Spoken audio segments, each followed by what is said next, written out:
Hi, welcome to Constitutional Chats, hosted by me, Janine Turner, and Kathy Gillespie, with students Dakari Chapman and me, Tova Kaplan. Join us as we discuss hot topic issues with constitutional experts. It's sponsored by Constituting America.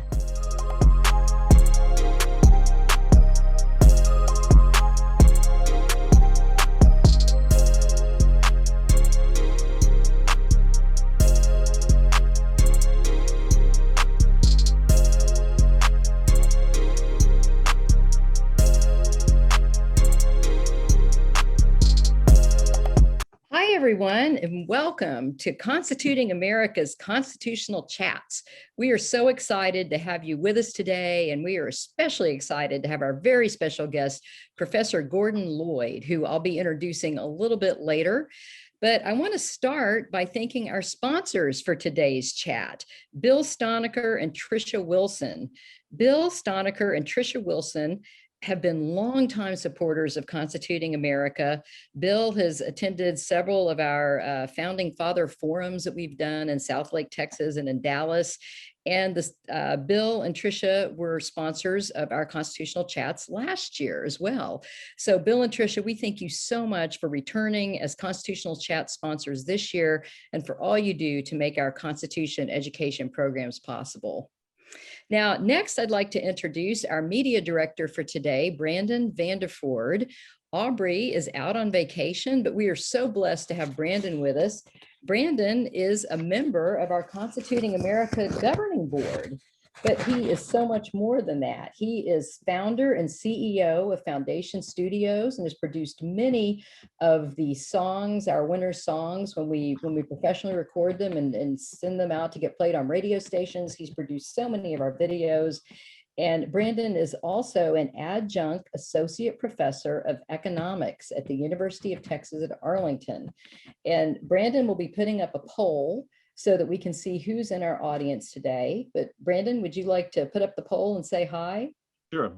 Thank you very much, Kathy. I appreciate the introduction. I'll throw the poll up right now. So as you all look at the poll, just click if you are an elementary student, a middle school student, if you are a parent or grandparent with children studying from home. And now, Brandon, I don't see the poll. There it is. Okay. We'll give you all a few minutes to check that off. And while you are answering our poll so that we know who's in our audience, I will go ahead and introduce our founder and co-president, the actress Janine Turner. Janine is famous for her role as Maggie O'Connell in television's Northern Exposure. She is the founder and co-president of Constituting America, which launched in 2010. And Janine is still acting as well as actively teaching kids about the U.S. Constitution, having given over 630 speeches to classrooms across the country. Now, Janine is actually coming to us today on set from a movie that she's filming. It happens to be her day off, so we are so glad that she's able to still be on Constitutional Chats with us today. And Janine, would you like to say hello? Hi, everyone. Hi. Hi. Oh, gosh. I think my dogs are going to bark. Anyway, hello, everyone. Great to see you. Thanks for joining. And Brandon, do we have enough answers to the poll to give the results? Let's see here. I got 25% fans, 25% friends, about 10% family, 15% donors. We got several teachers on today. Yeah, a good chunk of teachers and then a few students as well. So glad to have everybody here. Welcome everyone, and especially welcome to our student and teachers. Now I'd like to introduce Tova Kaplan on our panel. Tova is a 17-year-old student from Chicago, Illinois. She's a 3-time winner of our We the Future contest and is the National Youth Director of Constituting America and runs our Youth Advisory Board. Tova is passionate about inspiring young people to know and use their constitutional rights. Tova, would you like to say hello? Sure. Hi, everybody. I'm so happy to be here as always. Happy summer, and I'm very excited to delve into this very important topic. Thank you. And last but not least, we have Jewel and Jorn Gilbert, who are also on our panel today. Jewel Gilbert is executive producer, and Jorn Gilbert is operations director of Sing for America, a family-based company that the brothers co-founded. Sing for America seeks to show the art of truth and light through live performance. Both are proud We the Future contest winners. Sing for America is an actor-run theater company which specializes in semi-professional musicals, private training in the arts, school drama solutions, and public entertainment events, all the while revealing a colorblind world on stage. Jewel and Jorn are graduates of Moravian College, where they each earned a BA in musical performance and dramatic production. Jewel and Jorn, would you like to say hello? Hello, everyone. Happy to be here once again, and look forward to talking to Professor Lloyd about some good old Federalists and Anti-Federalists. Well, and let's see, did both of y'all get a chance to say hi? Yeah, he spoke for us both. Okay. Yeah, but nice to see you too, Brandon. We were on the trips together, so nice to see you after a while. Good to Hope see you everything's again. going well. Yes, thank you. Well, and that is a great lead in to the introduction of our very special guest today, Professor Gordon Lloyd. Now, first of all, I want to say just a minute about the series. Professor Lloyd helped us design and structure this series, and we are very grateful. We do a poll at the end of every chat, and so many of our listeners had suggested that we do a series on the Anti-Federalist Papers. Professor Lloyd has written a great book along with W.B. Allen on the Anti-Federalist Papers, and we all have a copy of that. And we went to Professor Lloyd and asked him to help us suggest some topics. And he's just put together a marvelous outline for us that we've been following. We are now this week on episode 3, and today's episode is on the extended commercial republic. And we're looking at 2 Federalist papers, an Old Whig 4, and that's the Anti-Federalist paper, an Old Whig 4, and comparing it to Federalist 10. And if you all want to go to learn more on the constitutingamerica.org website on this episode, we have links to both papers if you want to take a look at them. But just to tell you a little bit more about Professor Lloyd, Professor Gordon Lloyd is the Robert and Catherine Doxson Professor of Public Policy at Pepperdine University. He's the co-author of 3 books on the American founding and sole author of a book on the political economy of the New Deal. And he's the creator, with the help of the Ashbrook Center, of 4 highly regarded websites on the origin of the Constitution. Professor Lloyd earned his Bachelor of Arts degree in economics and political science at McGill University. He completed all the coursework toward a doctorate in economics at the University of Chicago before receiving his Master of Arts and PhD degrees in government at Claremont Graduate School. Professor Lloyd is a frequent contributor to Constituting America's 90-day studies, and again, we're grateful to him for helping us structure this important study on the Anti-Federalist Papers. Professor Lloyd, welcome to our Constitutional Chats. Good to be back. Good to see some familiar faces. One face was supposed to be there the last time, but was in a car someplace. One of the brothers, I believe. I think. But Yeah, Jordan wasn't here last time. Yeah, Right. I missed the honor of your presence. Oh, I don't know how I could miss such a good show. It's just an unlucky life, I guess. well, but you're here today, and you're going to make the That's true. and say you talk about praising me, and I'm going to set you up now. And do well, ask good questions. All right. well, They will, trust me. Yeah. Many people know about the Federalist Papers, and a lot of folks have done work, particularly on Federalist 9, say Federalist, which we will be covering in the program, and of course Federalist 51. But perhaps the most famous of all the Federalist Papers, that it's almost like if you go into a high school and you say, "Have you read the Federalist?" Well, it'll be a little sheepish. But is there one Federalist paper you've read? It's probably number 10, even if it's just sections of it. So Federalist 10 is an extremely important paper if for the only reason it's well read. And it was sort of the staple of the 20th century. If you looked in the 19th century, which Federalist paper was read the most, it might be Federalist 51 or one of the Senate papers in the judiciary. But Charles Beard, who was not a friend of the founder, in fact, he tried to create the notion of the Constitution as an economic document, meaning that the Constitution is not just that doesn't simply contain economic questions like interstate commerce and tariffs, but it is written by human beings whose economic status in life led them to create a document which protected their status. And that became very popular with the progressives who criticized the Constitution for helping the privileged. And so the Federalist 10 acquired a life due in fact to a critic.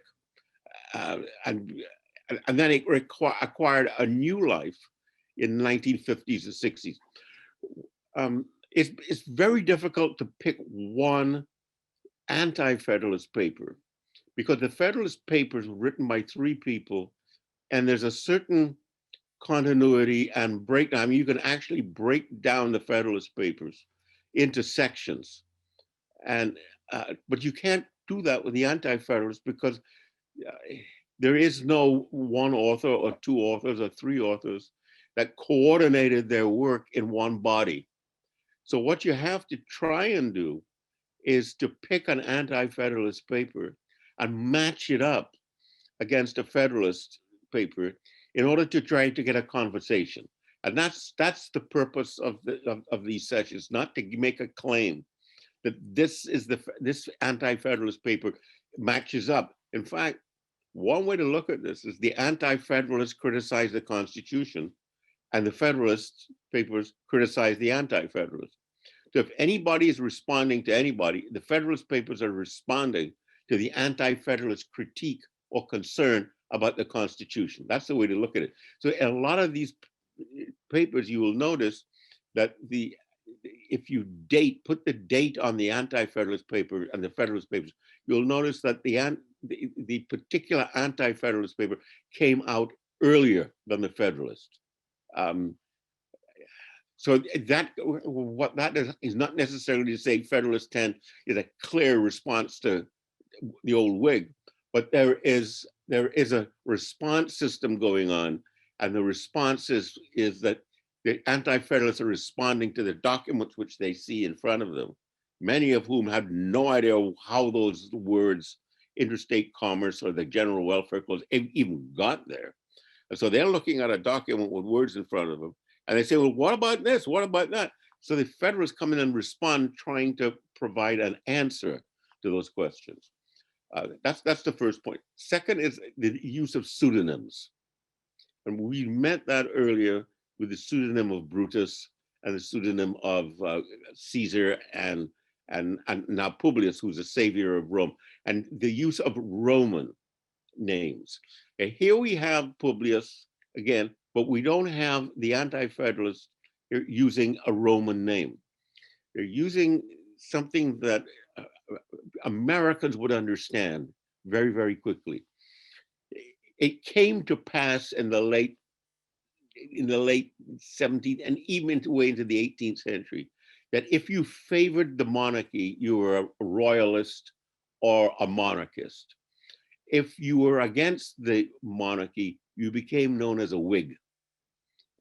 Well, let's just leave it at that. So it was the Whigs versus the Tories. So the Tory party became the monarchist party. In America, you might say the Whigs, a bunch of Whigs, created petitions and created the revolution. Well, what the old Whig is getting at is, I'm a real true Whig, one of those Declaration of Independence early going folks who were loyalists to the regime, to what we were doing. What seems to be creeping in now, says the old Whig, is a new form of Whiggism that claims to be Whig, but it's not old Whig, it's new Whig. And that's on the road to royalists. So that's the reason for the old Whig using the title old Whig. I'm a true Whig. I think that's the way to look at it. So you've got Publius, who's the true defender of Roman Republic, and the old Whig, who's going to be the true defender of Whiggism, which is which has its very own peculiar American context to it. Which and I think I should perhaps stop at that with the idea of the nomenclature of the who's responding to whom, and the importance of Federalist 10. And I'm not suggesting that the old Whig lays out the commercial republic, but certainly lays out the notion of the novelty of what seems to be appearing through the Constitution. Americans aren't used to what the Constitution is saying. So do we really need to rush this through? Let's stop and think. So let me leave it at that. I hope that sets up the nature of the debate. Maybe one more point, the commercial republic. Madison looks upon commerce and republicanism to be compatible. That you can be simultaneously be interested in a trade, commerce, and your country. That they're not competing ends for one's attention. You can be civic-minded, education, republic, and at the same time earn a living without and living in a modern world where there are arts and sciences. And I think the old Whig is wondering, well, this seems a bit too novel for us. So let's sort of go back to what we're used to. Okay, fantastic as always, Gordon Lloyd, my favorite person in the world. You'd only say that, Janine, if you meant it. No, yeah, and I mean it. I would love to just sit and listen to you talk all day long. It would be so much fun. All right, so just because my brain is sort of in two places right now, Constituting America and working on a movie. Tories were the royalists, yes, the Brits, yes, the monarchy. Whigs were the revolutionaries, yes. And yes, go ahead. Not suspicious of power, suspicious of person using power. So they were a Republican. Monarchy, archy means rule, and mono means singular or one, monopoly. And what they were, and what Whigs were interested in was a republic which took into account the wishes of variety of interests. And so yes, the Whigs were the revolutionaries. Okay, and so when we had the Federalists and the Anti-Federalists, the Federalists obviously wanting the Constitution, James Madison, George Washington, Alexander Hamilton, and the Anti-Federalists were cautious. And just so my brain gels around this, the old Whig, the Anti-Federalists considered themselves, who considered themselves the old Whigs? Well, those who started the revolution, who petitioning for redress of grievances, no representation, no taxation without representation. No, but in regard to Federalists and Anti-Federalists, the Federalists were the Whigs and the Anti-Federalists were the old Whigs, because you said Whigs and old Whigs. So just set that up for us again. Okay, well, those who wrote the Federalists consider themselves to be within the Whig tradition, not monarchists. Okay, but the critique that the Anti-Federalists were doing is that you're certainly pushing us down the road to a completely new understanding of what Whiggism is, which seems to be gathering, shall we say, words and actions from what used to be the monarchy. For example, you're very interested, an old Whig would say, you seem to be very interested in a strong executive. Now, the model for a strong executive comes from a monarchy. We old Whigs, if you look at the state constitutions which emerged, had the governor elected by the state legislature, except in Massachusetts and New York, and only for 1 year.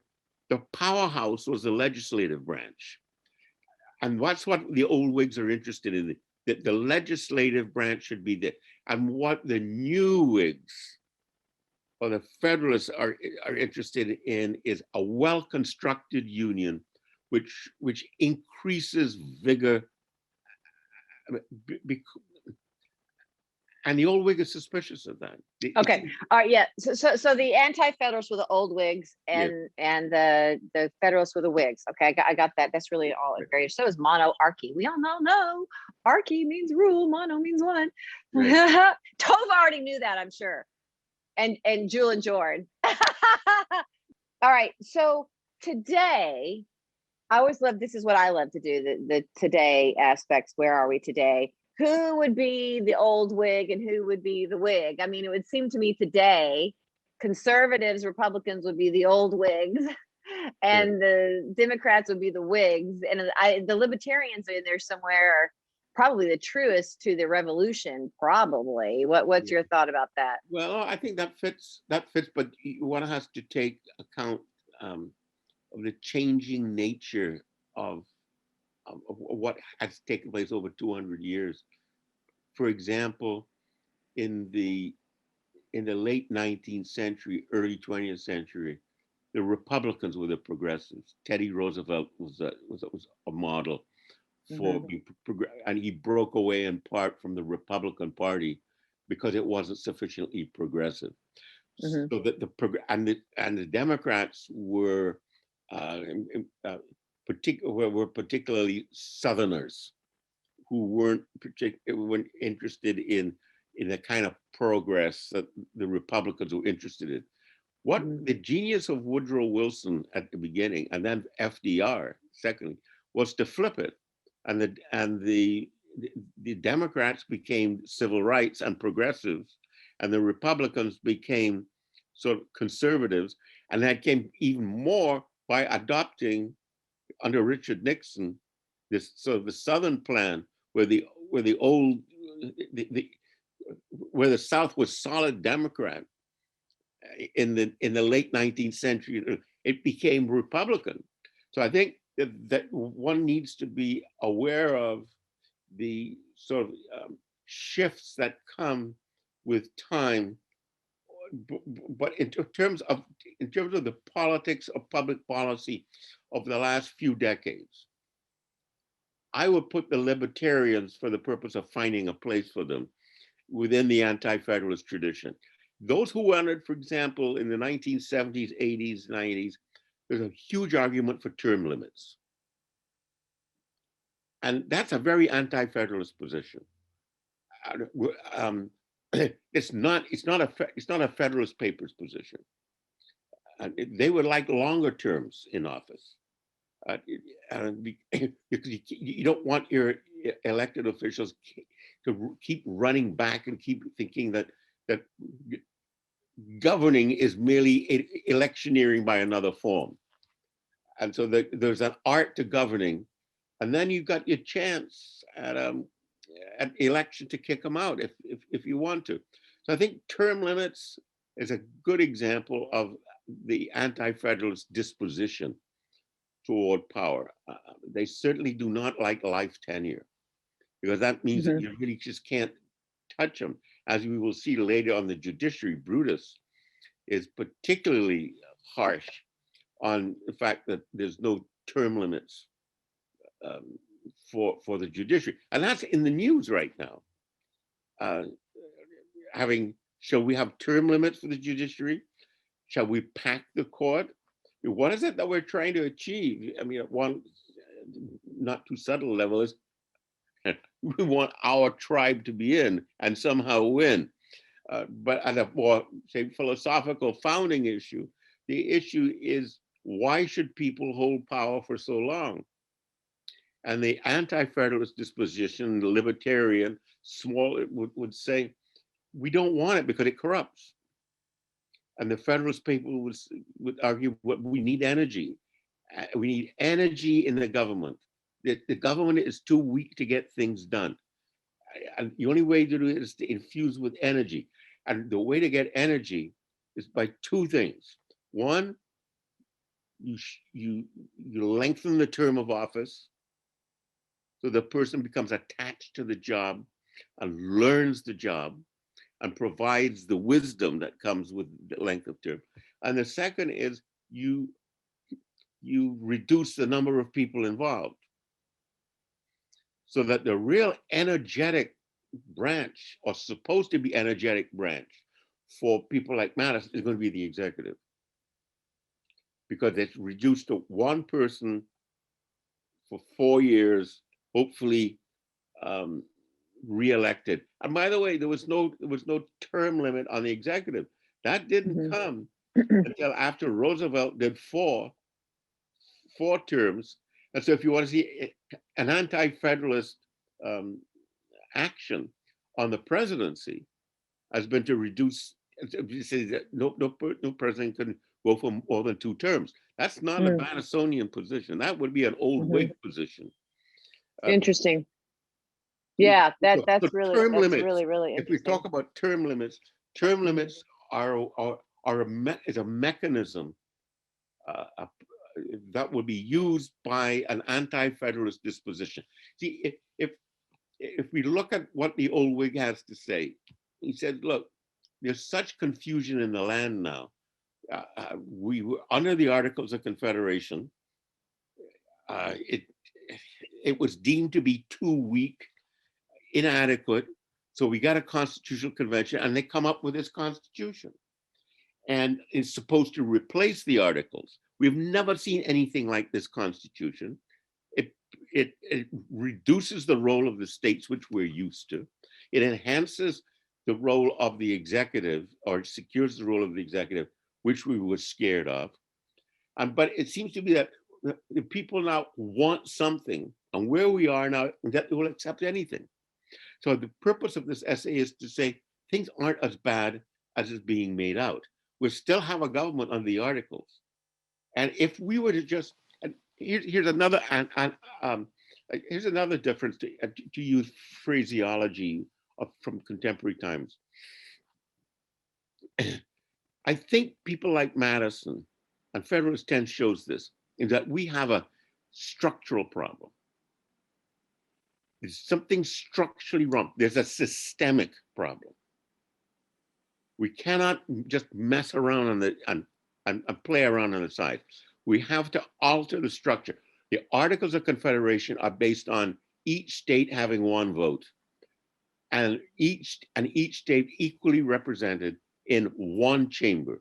There really is no executive. There really is no judiciary. There really is no Senate. It's 1 chamber with equal representation. Whatever happened to popular representation? Whatever happened to consent of the people? And so that structure is what Madison is getting at. And the reason why we have problems under the Articles, says Madison, is because we don't have a proper government. We don't have a well-constructed union. And the old Whigs' point is, all right, I agree that there are problems. States, Congress doesn't have the power to tax.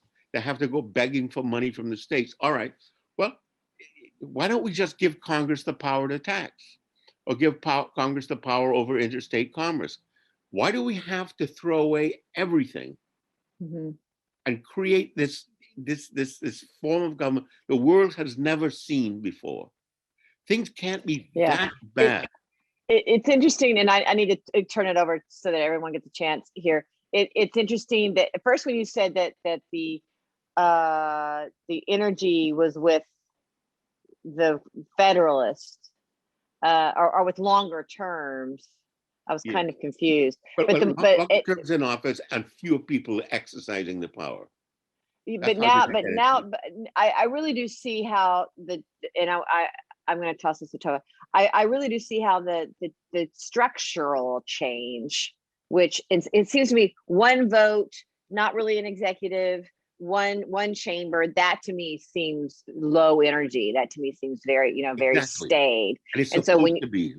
Right. And when you've got the different conflicting powers of houses and judiciary branches to check, equal and yet balance, but they're all kind of, it's interesting that the triangle, it creates all this kind of energy with the executive and the Supreme Court and the Congress.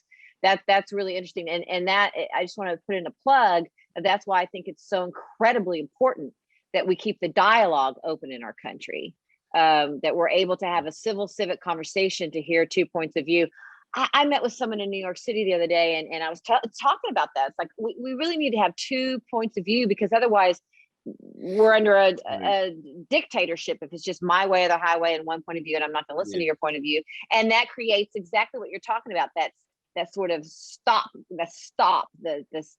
the stale quality of opinion and progress if you can't allow dialogue and that energy. We need that energy. And I think but this person was absolutely not interested in hearing another person's point of view. It's like, but their thought was, well, there should only, I agree with you, but there should be one point of view, and it's mine, which is right. It's like, well, your point of view isn't right at all. Okay, Tova, go ahead. And what we want to do here is 10, 10, and 10. So everybody watch the clock. And Professor Gordon Lloyd, maybe a little lightning round type of thing, so everyone gets their time. Okay, go ahead, Tova. So I would steal all of it and talk to you the entire time. All right, go ahead, Tova. Thanks, Janine. Super interesting questions. This is a great topic. So one thing that really interests me about, the Federalist, anti-Federalist dichotomy is like kind of the backgrounds of the people that wrote it. So it's interesting to me how like Hamilton and Madison collaborated a lot on federalism, but then like very sharply split later in their career, and obviously had very different backgrounds. So I was wondering if you could talk about generally, did the Federalist and the Anti-Federalist coalitions have anything in common in terms of their background or other ideological beliefs, or were they each drawn to their positions from different perspectives? Well, I think one way to look at this is in terms of stages. First of all, you have the first Congress with this petitioning the king, not trying to overthrow the government, not wanting a structural change, but actually trying to get the king to be a good king. And so in that sense, I think most of them agree. The second stage is, well, what are we going to do? And the answer was, we create, and this is the second Congress, created state governments, and which were all deemed to be republics, and created the Articles of Confederation, which were to deal with things that had a union-wide concern. I mean, it's like colonies came together because they realized there was something in common that they had together, continental. And so the colonies became states and powerful state governments through the 1770s and 80s. So certain people, the anti-federalists, became very attached to the running of state governments. So I think in terms of the public policy background, they would say the vast majority of public policy should take place at the state and local level. Only those things which are clearly in the general welfare and common defense should take place at the general level. And so that gets started, but it's always weak. During the 1780s, you get strong understandings of Republican government at the state level, controlled by a Bill of Rights. And then you get this weak Articles of Confederation that Janine was talking about. We were talking about Janine. You're not even having an attempt to have 3 branches. You have one branch. You're not even attempting to base it on the people, based on the states. You don't even give this new place, this new government, the power to tax, and you expect it to survive. It's foreign governments don't respect us. The state governments aren't under any orders that they must deliver money. Can this go on? And so Washington is one of those people who we might describe as he's transformed from an old Whig to a new Whig, and saying, look, we fought a revolution, we had something in common. What is happening now in peacetime is that we're falling apart and going back to being separate colonies. And so the old Whig kind of likes that. And Madison and the Federalist Papers say, but we have this last opportunity, this last chance to try to build something that the world has never seen before. A large republic, one republic based on the people, that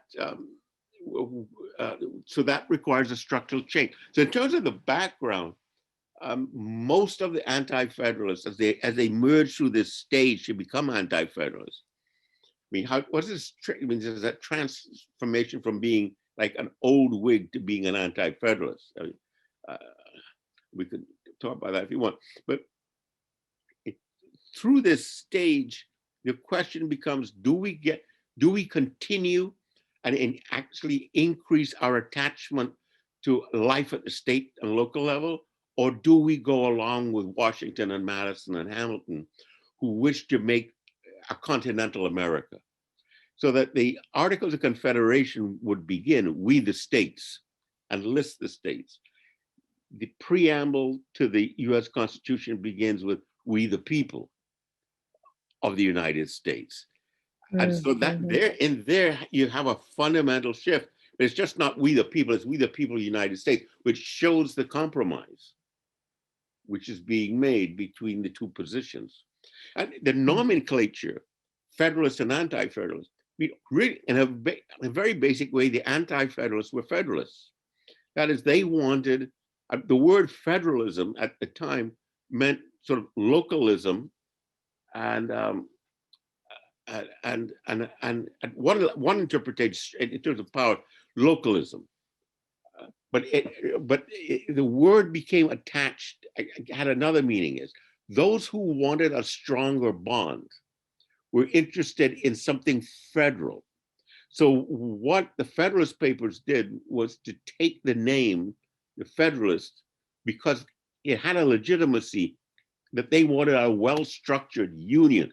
And so the people who were less interested in a well-structured union became known as the Anti-Federalists. The Anti-Federalists did not choose the name Anti-Federalists. That was bestowed upon them. They would rather call themselves small Republicans, which is why I think, this is why I put the old Whig against Federalist 10, because the Federalist 10 is arguing that the issue is faction, and the only way to break faction is to have a large republic in which you can spread these factions out so that no one faction becomes in control. So that yeah, Tova, do you have another question? I only have a minute, but I guess briefly, you touched on this briefly, but did any other countries struggle to the same degree with the differences between federalism and anti-federalism? Yeah. And how did those debates resolve? Well, for example, Britain created a union between Scotland, Wales, Ireland, and England. So there was, but it didn't create a little sort of like autonomous and localism. That's only come within the last 20 years that Wales and Scotland have their own education system. So it was the United Kingdom. There was a confederacy in Europe, but they all broke down. They were all weak. See, here's the point. What is it that you want a government to do? And what Madison's argument is, we want it to be energetic, to be able to do things. And what the old Whig is saying is, be careful about how many things you want this government to do, because you're going to lose localism in the process. So yes, other governments have tried it, but look at the United Nations. The League of Nations is an example of the nations of the world trying it. It was one nation, one vote. And did it work? Well, one of the reasons it didn't work is that you have a country which is a monarchy putting together with a country which is a democracy. So the various units that come together are of different natures. So the League of Nations didn't work. The United Nations, I don't know whether they want to say it works or not. It only works in very limited areas, and it depends heavily on 2 or 3 countries to fund it. So it's not really a united peoples. It is united sort of already existing countries. So if you want to see the anti-federalist model go, so it is that you reluctantly give up power to a central organization, and you carefully watch it. Why is it necessary to have one government for the world or one government for? But there's a tendency in human nature, and there's a tendency in people who want to see the end of a problem, to see it as a structural problem and have it done worldwide. But it's extremely difficult to pull off. So much diversity. There's just way, so much diversity. Okay, Tova, I guess we need to move on to Jewel. And thank you, Tova, as always. Jewel and Jorn. Professor, it's interesting as we have learned about the anti-federalists and federalists, we've seen that there was a great amount of compromise and accomplishments that the anti-federalists garnered by the end, including things like the Bill of Rights. Yes. I didn't realize going into this that the Federalists they thought it was unnecessary to even have. Some of them believed that you didn't need a Bill of Rights, and that was really something we can attribute to the Anti-Federalists, the popular support for a Bill of Rights and many other things. So what we got at the end of the process was stretched. It was a in between of a compromise of the two positions to an extent, and we ended up with an extremely effective country. And here we are, hundreds of years later, about to celebrate. What is it called, Kathy? The Semi-quincentennial. Semi-quincentennial. So you were speaking about the energy behind the federal branch and behind the executive branch of the government. And I wonder if while Madison would have seen that it needs that energy behind it, he would not have seen it as the executive branch having power in other unelected organizations like the EPA, FCC, and all of these giant government conglomerations that have superpowers over our everyday life, and that the anti-federalists and the federalists would not have really seen that as part of an executive branch. I think that's very well taken, which raises a question. Well, where did all this come from? And in many ways, it came from the progressives. It was talking about, say, like the 100th anniversary of the Constitution. Woodrow Wilson writing The Study of Administration, and his point is that the era of being concerned about structure of government, being concerned about Bill of Rights is over. What we need is enlightened administrators to run the country. And that is a progressive contribution, which I think you're absolutely correct, challenges both the Federalists and Anti-Federalists. I think in some way it challenges the Anti-Federalists more. And they would say, and the Anti-Federalists would say, see, once you start enhancing the power of the union, the general government, then somebody has to administer it. And if the more things it has to do, and the more complicated society becomes at that level, then you have to hire people who are experts or who know what they're talking about. So yeah, I think that the progressive is a challenge to both. And I wonder if when we had talked, when Janine had brought up, if we had to put people into pots today, who would you throw into the anti-federalists or federalists or Whig or old Whig pots? Yeah. And a part of me wonders if really both of the sides don't really argue the same principles that were even being argued then anyway. If we've kind of danced around things that are affected by those principles, but we rarely are actually talking about them or Well, there's some- comparing them? Yeah. Let me answer it. I think it's a very good question. I mean, let me answer it in two ways so that you can move on. And that's my problem. I'm a teacher, therefore I think of three things. You know? And what happened is that by the time I reached number two, I forgot what three is.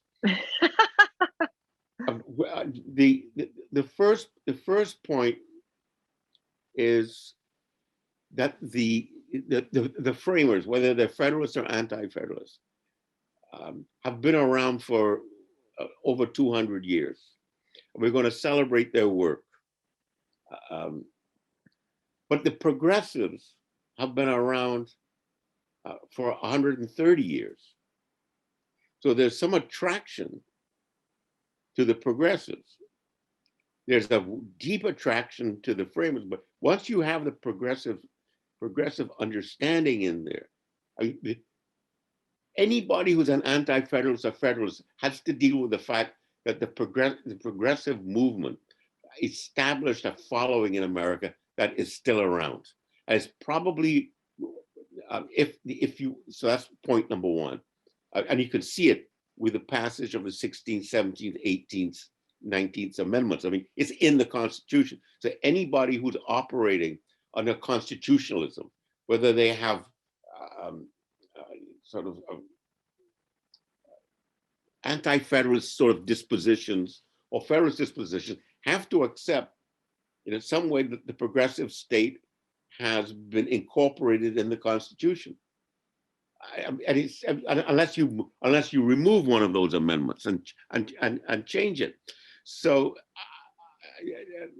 point number two is that the anti-federalist disposition is not going to be as pure as it was in 1776, 1787, because you have this important point number one, which was the progressives have arrived. So that point number two is, well, how do you operate within that framework? And I would say that the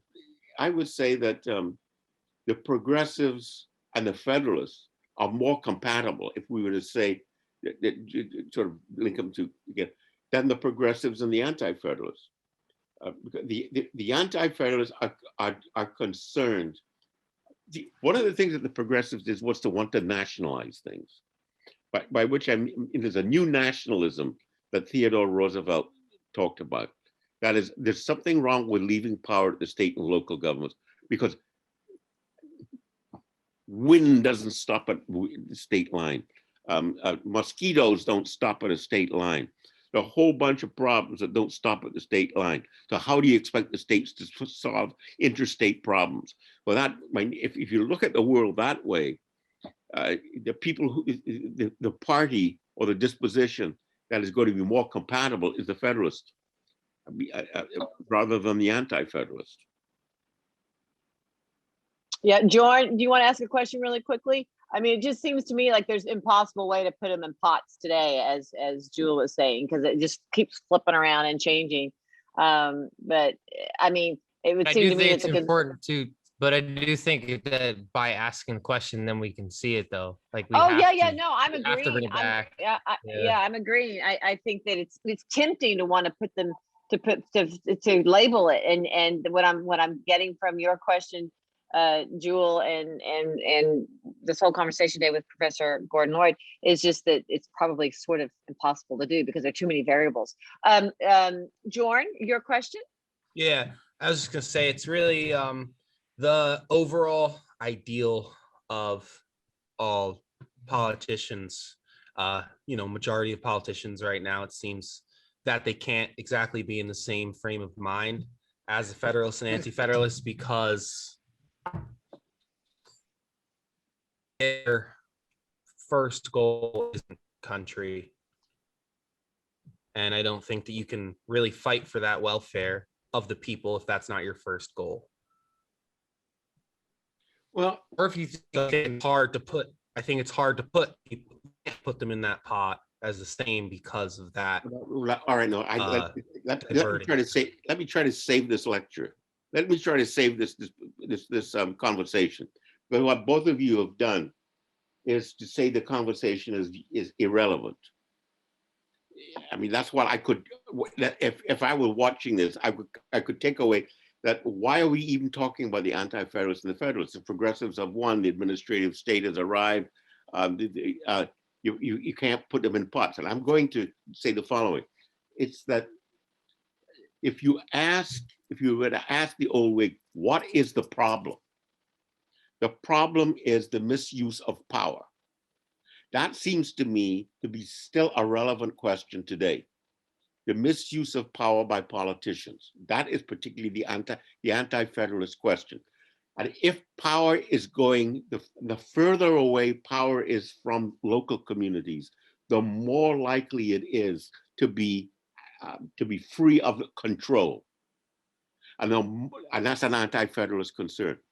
But once you start getting political parties and people running for office, not governing, but running for office all the time, then you're going to get the power of incumbency, and they're going to stay in power. How many incumbents in power actually get defeated at the next election? So the anti-federalists were placing a lot of emphasis on the power of elections, and that the people should be able to change what is going on. And I think, and I think the idea of term limits, which I mentioned, is a strong anti-federalist disposition to restrain power. So I think that idea, I mean, the country has changed. We weren't going to sea to shining sea. Obviously, a whole bunch of things, the population size has changed, everything. But what I'm getting at is, what is the idea behind the old Whig? The idea, I think, behind the old Whig is make haste slowly. Not everything is a structural change. You don't have to throw everything away because somehow it doesn't work. Could we focus on what we think would change? So therefore, the anti-federalist starts off like a conservative would. Let's change this. Let's just change that. Why do we have to do a complete overhaul? So that is a disposition or an idea I think is still very much alive. And their point is the old Whig says, why? No, all right, we seem to be in a crisis. We always seem to be in a crisis. That is with us. We always seem to be in a crisis. We've got all of this disagreement. If we don't do something and accept this, the world is going to fall apart. And the anti-federalists, old Whig is saying, but the birds still tweet. The trees still have leaves, except if you're in California. So I mean, there's a continuity of issues. Now, the Federalist 10, the issue for Madison there, the issue is not the corruption or the loss of liberty due to the concentration of political power. It is the battle that happened between the few who are poor and the many who, the many who are poor and the few who are rich. So the issue is not so much, it's not simply changing the form of government, but it is. But you have to look at what does the inequality of wealth and the distribution of income bring. He says there are many, the faction is sown in the nature of man, which means it's not just sown in the nature of 1776 man, 1787 man, but it's sown in the nature of 2021 man. People quarrel. We're quarrelsome and contentious, and there always seems to be a calamity ahead. And we somehow, one side is going to fight the other. Well, what do we fight over? Madison says we fight over religion. What is the answer, says Madison? A multiplicity of religions. What was the world used to? A state-blessed religion. And Madison is saying separation of church and state, and have multiplicity of religions, and to be crude, you go shopping for the religion that brings you the comfort. And he said, do we really have in America sort of a religious breakdown where you get, no, not really. All right, what else do people fight over? And he says the number one, the most common and durable source of these difficulties is property. Between the haves, the have-nots, and this and that and the other. So what is the solution? I think the Madison solution is to create a strong, durable middle class. And that becomes the objective. So how do you create a strong, durable middle class? Commerce, trades, and encouraging the arts and sciences. And as Adam Smith would say, the commerce depends upon the extent of the market. So if you extend the country, extend the boundary over which one government, you've extended not only the political market, you extended the religious market, and you extended the political market. And so that Madison is saying, look, the problem, you anti-federalists are still old Whigs. That's right, you're fighting monarchy. We new Whigs understand that the real problem is no longer the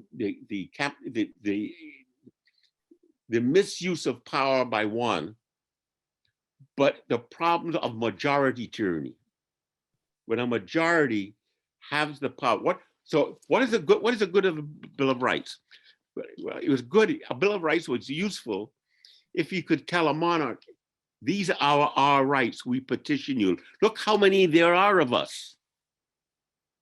Look how many there are of you. One. Look how many there are of us. Do it. Bill of Rights. Okay. What's Madison saying? What did Madison say? What good is it if the majority are in power, or the representatives, not one, but a majority? What use is a Bill of Rights? Because you're asking a majority now to control itself. Well, so that becomes another argument. Why have a Bill of Rights, etc. And I think I just need to jump in because we have like 2 minutes and Kathy hasn't had a chance to do anything. I just want to say that the tyranny, the religious freedom and the commerce, I think they were kind of saying, the Federalists were saying, look, okay, yeah, we're not going to have tyranny. We want to have checks and balances, but we also need to focus on commerce and on freedom of religion and some things, so that those mosquitoes that are on the wind that fly from state to state can have more shopping and more freedom when they go to other places, and they can stop at any type of church they want to when they cross the party lines. Okay, Kathy, go ahead. Kathy has like 60 seconds. I'm sorry. I think you were going there, Professor Lloyd, but it seems that with Old Whig 4 versus Federalist 10, they're both agreeing that a republic is the best form of government for individual freedom. It's just that in Old Whig 4, they didn't think a large republic like was being proposed in Federalist 10 would work.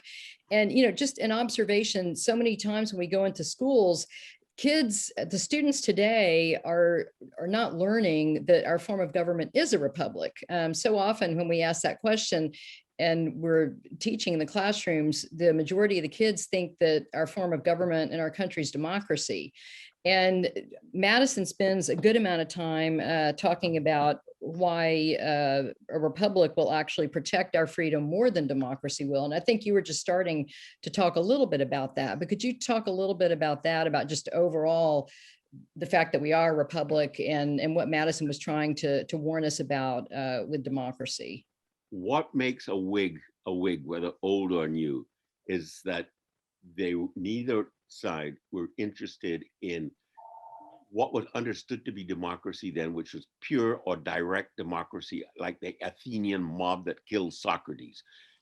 Neither of them were interested in that. So neither of them today would be interested in democracy, which takes to the streets to demonstrate.